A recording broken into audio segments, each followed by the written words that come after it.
بسم اللہ الرحمن الرحیم۔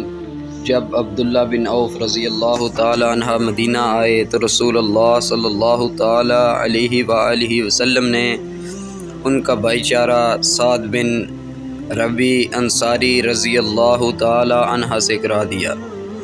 سعد رضی اللہ تعالی عنہ مالدار آدمی تھے۔ انہوں نے عبد الرحمن رضی اللہ تعالی عنہ سے کہا، میں اور آپ میرے مال سے آدھا آدھا لے لیں اور میں اپنی ایک بیوی سے آپ کی شادی کرا دوں۔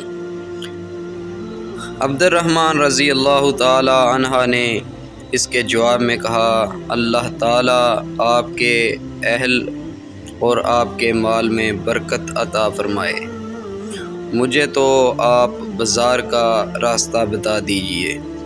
پھر وہ بازار سے اس وقت تک واپس نہ ہوئے جب تک نفع میں کافی پنیر اور گھی نہ بچا لیا۔ اب وہ اپنے گھر والوں کے پاس آئے، کچھ دن گزرے ہوں گے یا اللہ نے جتنا چاہا۔ اس کے بعد وہ آئے کہ ان پر زردی کا نشان تھا۔ آپ صلی اللہ تعالی علیہ وآلہ وسلم نے دریافت کیا، یہ زردی کیسی ہے؟ عرض کیا، یا رسول اللہ صلی اللہ تعالی علیہ وآلہ وسلم، میں نے ایک انصاری عورت سے شادی کر لی ہے۔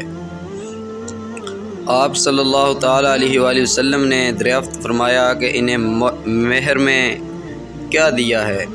عرض کیا، سونے کی ایک گٹھلی، یا یہ کہا کہ ایک گٹھلی برابر سونا۔